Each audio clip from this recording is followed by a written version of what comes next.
Welcome everybody. This is Coach D. Durrell Spears. Once again, this is the Coach D. Durrell Spears channel. Happy to be here to have a discussion. We're going to talk about everything is good in a relationship except the sex. Now, let's be real about it. This happens. I don't give a damn if it's dating. I don't give a damn if you are engaged, friends with benefits. You know, the benefits ain't good anymore. Marriage, particularly long-term relationships. Particularly in long-term relationships, this becomes a problem.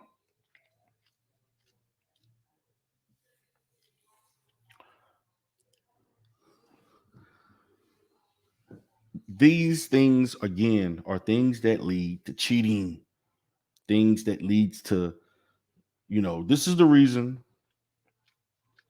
side pieces have become prominent in our culture.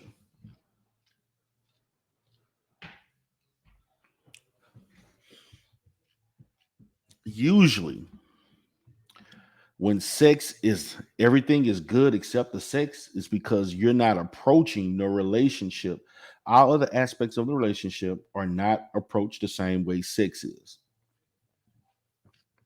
Now, when you tell me everything is good, that means that all aspects of your relationship, when it comes to communication, love, trust, loyalty, you're communicating and you are executing everything in those areas. However, when it comes to sex, you don't talk about it. In so many situations, in my experience dealing with couples that have sex issues, and I'm not a sex therapist. I want everybody to understand I am not a sex therapist. Matter of fact, there are not many sex therapists around. However, I have enough experience to understand how bad sex is usually a function of other issues in a relationship. Now, for in this particular topic, I'm going to talk about that in another video. However, for this particular video, we're going to talk about when everything is good in a relationship. You love this person, they love you, everything is in sync, but the sex is horrible. One of the biggest reasons this may occur is because you're not talking about why the sex is bad. There's anxiety about telling the other person that they suck in bed. It's just the fact. You're not doing what I like. I like this, you're doing this. You're coming too quick. The man may say sometime when the oral sex is horrible. You're not doing it like you want to do it. You're doing it like it's, like you're just doing just enough. I don't like this position.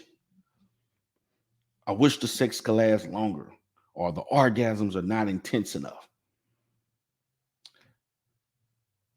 or we're not doing enough foreplay.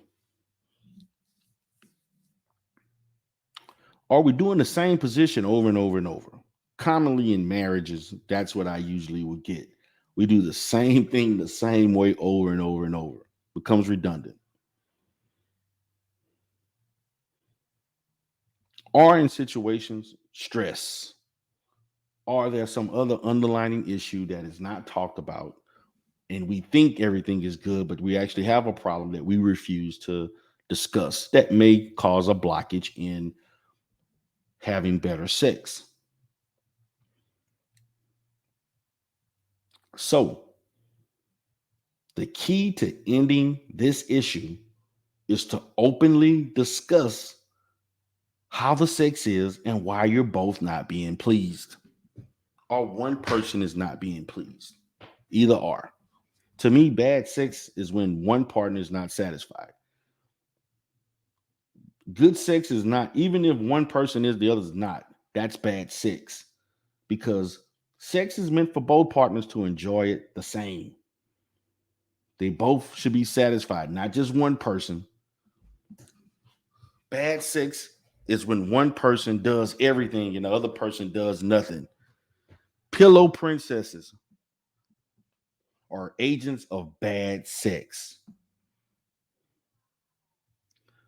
Men who come quick on purpose just to get in it and get out of it, not thinking about what please, that is bad sex.